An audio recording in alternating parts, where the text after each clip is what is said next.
This building really is a way to experience Baylor in one building. The columns each have a different element of our experience. And then when you come in here and you see this line, and it's really connecting everyone who's ever been a part of Baylor from the beginning until now, and frankly, into the future of Baylor, it's a really special and moving experience. So anytime we get to welcome people to our campus, we get real joy out of it and know that they're here because they want to experience what it means to be at a place that's so unique and special as Baylor.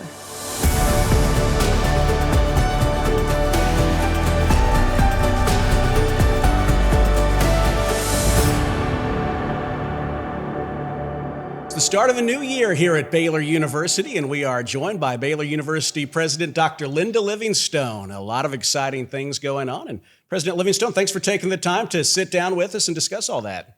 Well, Derek, it's great to be with you and so excited about the new school year getting started. You know, we're here in the Mark and Paula Hurd Welcome Center, and I'm curious, what do you tell people when you're visiting with other your colleagues from other universities? Why this building's so special? Why is it the right place to welcome people here?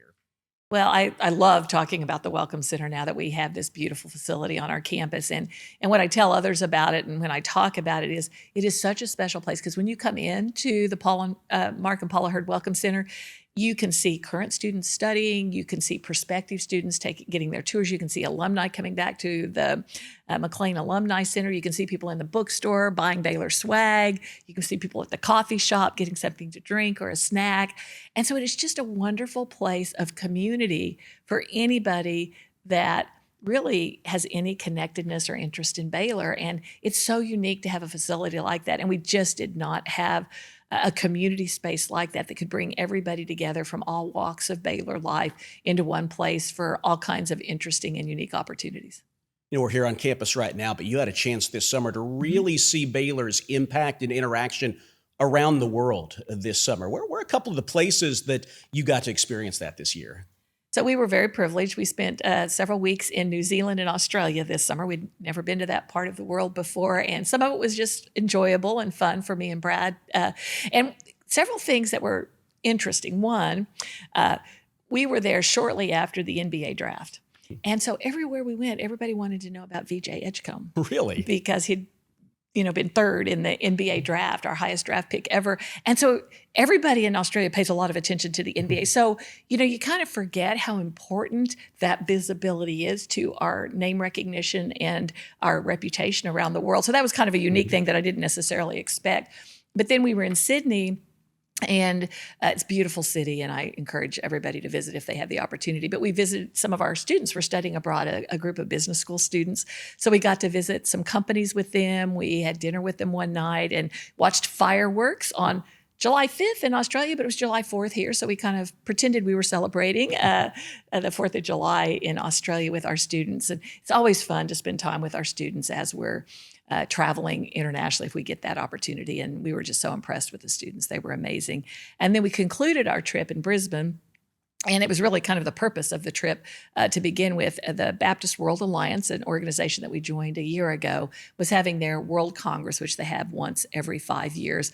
And so we were there. We signed an agreement with BWA, a partnership with Truett Seminary to do some education and training of global Baptist leaders to help us do a better job of spreading the gospel around the world. And it was a wonderful time. Over 3,500 Baptists from over 130 countries around the world, celebrating Christ together, worshiping together in unity around spreading the gospel. So it was a really fabulous trip, and to end it with the Baptist World Alliance Global Congress was really special.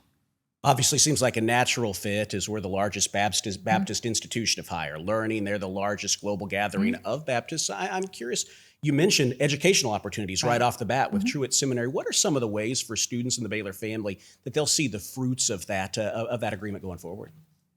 Well, that will be centered in Truett, so it will certainly give students at our seminary opportunities, I think, to connect on a global scale, and certainly folks around the world to take advantage of some of the things that we're able to offer that in a lot of countries, they don't have seminaries that have the ability to do that kind of training.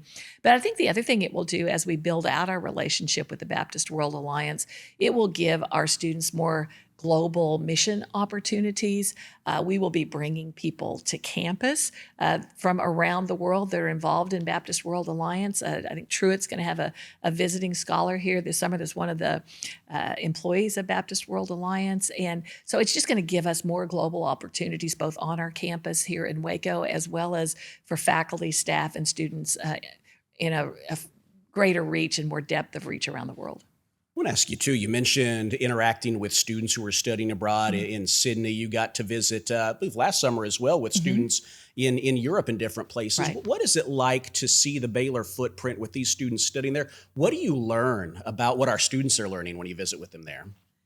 Well, when you are with students as they're studying abroad, many of those students haven't traveled much abroad. So it's a very eye-opening cultural experience for them. And you see them kind of amazed at the differences in culture, but also the things that are similar across those cultures.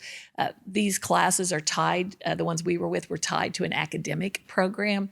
So you also see them learning about academic content from a different cultural perspective in a different setting. We visited LinkedIn and Dell when we were in Sydney. And so for the students to kind of hear about those perspectives and how they function and operate in Australia and then with a really close connection to Asia was really valuable.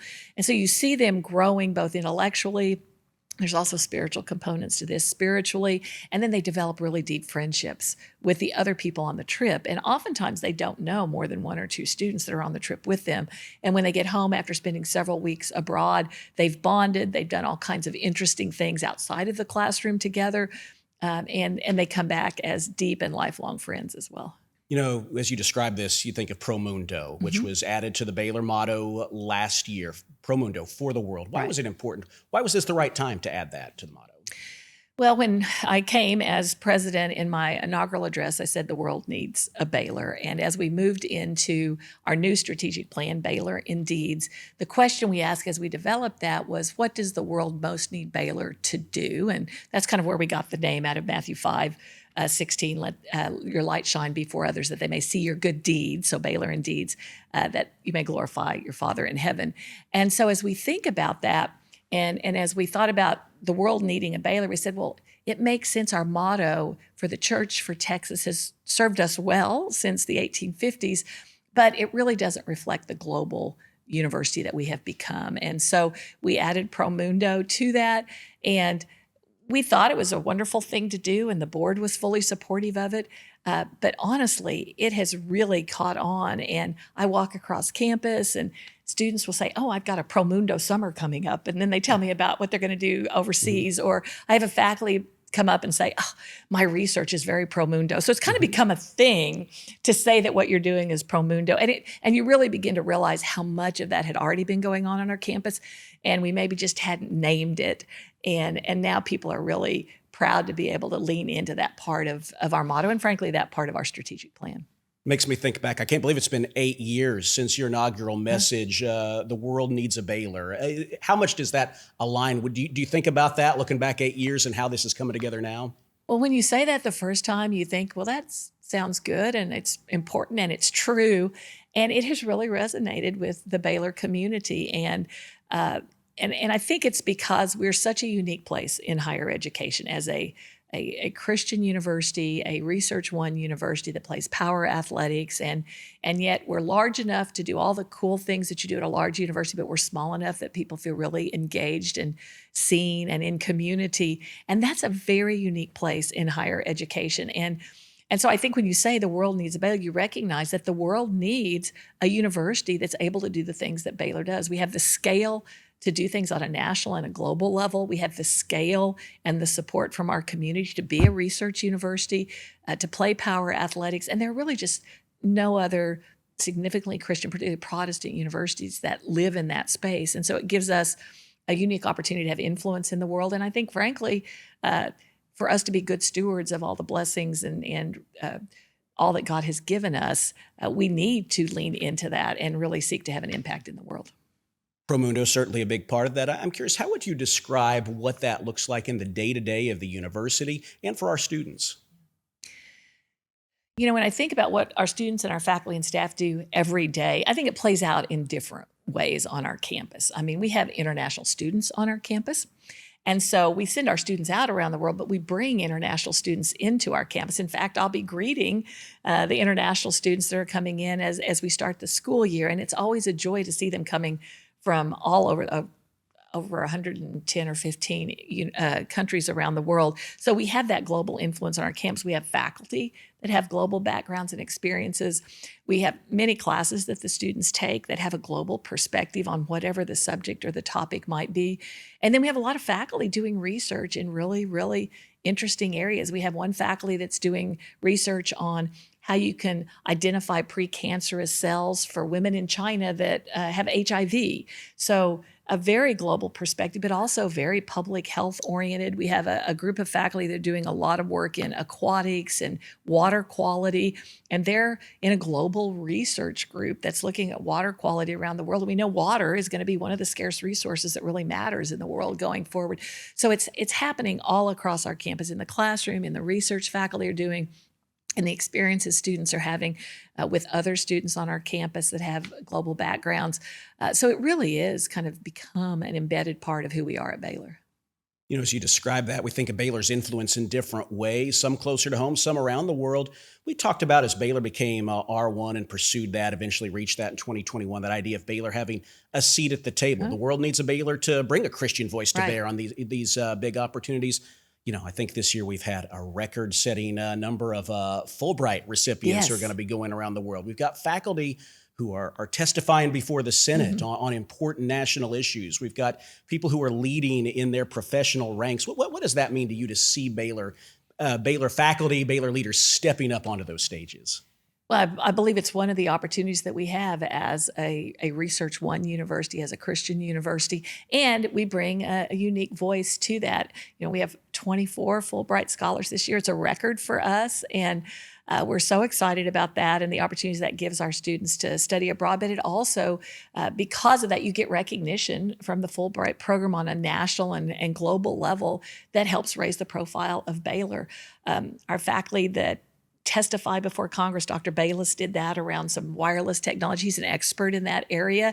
And to testify before Congress about the research that we're doing at Baylor and how it can help society, can help with security, can help businesses, is a real opportunity for us. And it gives us visibility. And then we, of course, as we've hired more of our endowed chair faculty, as we brought in really top scholars doing amazing research, they're, fellows in some of the national societies now. They're leading some of those organizations. They are asked to speak to the media about the work that they're doing.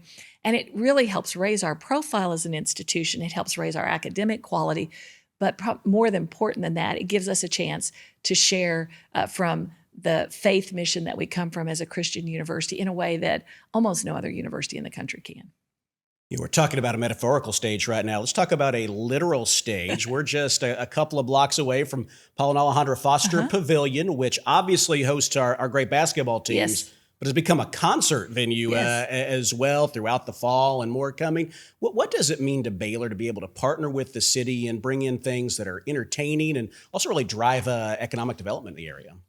Well, when we built the Foster Pavilion, we obviously wanted a wonderful home court advantage for our basketball teams, which it is definitely that. It's a fabulous place for basketball. But we also wanted it to be a place where we could partner with the city. We could bring in different artists and entertainment to bring the city and the university together. What's good for Baylor is good for Waco, and what's good for Waco is good for Baylor. And so it's been a real privilege. It was hard for us to do that in the Farrell Center because we had so many sports teams in there. We just didn't have a lot of flexibility in the use of the facility. And so, of course, Forrest Frank was here last spring, which was fabulous, had a sold-out crowd for that. We've got Lauren Daigle coming up, which is going to be sold out. We've got a concert in McLean Stadium that is very exciting. So we're thrilled to do it. We believe it will bring people in to Waco that might not have been to Waco before. It will expose them to the many things you can do in Waco besides the concert, whether it's the restaurants, the museums, Cameron Park, all the things that are wonderful about Waco, as well as exposing them to Baylor. And so it's just a wonderful way to profile our community and all that it has to offer.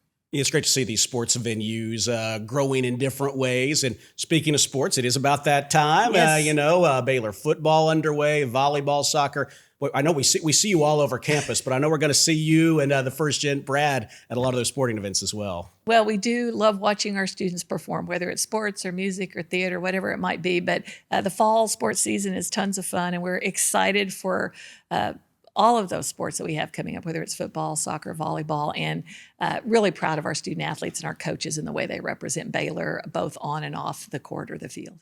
Well, President Livingstone, as we wind down here, final few minutes, I want to ask you a couple questions about the year ahead and Baylor students. First off, every new year is exciting. Why is this year, 2025-26, exciting to you? As you say, every new year is exciting, and it's always exciting because you're bringing in a whole new set of students, and you're working on how do we integrate them into the wonderful community that we already have. And then you're bringing in a whole new set of parents as well, and helping them become familiar with Baylor. So that's always really, really exciting. And then bringing back the students that have been here before, our faculty coming back to campus. And frankly, I love to hear about the stories of all the things they did in the summer. I mean, our students have been camp counselors, they've been on internships, they've done study abroad, and they come back with this rich set of experiences from summer that enrich the experience when they get back on campus. So I love that they're back. They're telling us about that. And our new students are coming in and for the first time experiencing all the amazing things it means to be at Baylor. So can't wait to have them all back on campus and get the school year started. What does it mean to you to see these students and our faculty, the way they invest in students? You think about students are making a big investment of their time, their families. Yeah. It's such a big time in their lives. What does it mean to you to be able to bring the most amount of just opportunity and value and see them thrive in those 4 years or however long they're here? Well, I mean, that's what it's all about. It's about, transforming the lives of our students while they're here, certainly academically, but we also want to transform them spiritually and help them to grow in their faith and to help them to grow personally so that when they leave here, they go out and can live out their passions and make a difference in the world. And we have amazing faculty and staff that pour into our students, and they're here because they love students and they want to help our students to grow and develop. And that's our research faculty, our teaching faculty, our staff. And when we hire people, we want them to be here because they love students and want to work with students, regardless of what the other gifts they bring us are. And so to bring all of that together and watch our students come back to campus and begin to experience that on a really deep level it's a real blessing, and it's a privilege to be able to do that. And you may have just touched on this a bit, but I'll ask you your prayer for Baylor students. What's in your heart for them as this year begins? Yeah. And I mentioned earlier the students coming through the columns at Independence, and they've just put on their line jerseys. And as they come through those columns, we welcome them home. We say, welcome home, welcome to Baylor.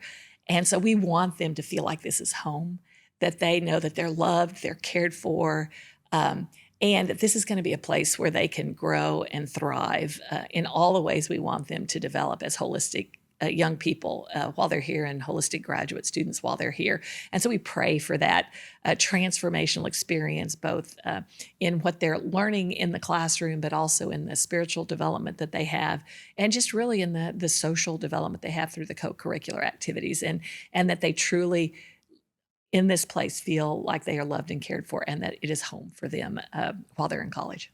Well, we see that. It's exciting to see that play out over the years into another year. President Livingstone, thanks so much for your time. Really appreciate it. Excited to share the year ahead with you and our faculty and to see all the exciting things going on here. Well, we are excited about it too, Derek. Thank you so much. Always love having a chance to visit with you. Great to visit. President Linda Livingstone, our guest on Baylor Connections. Thanks for being with us. We'll talk to you next time.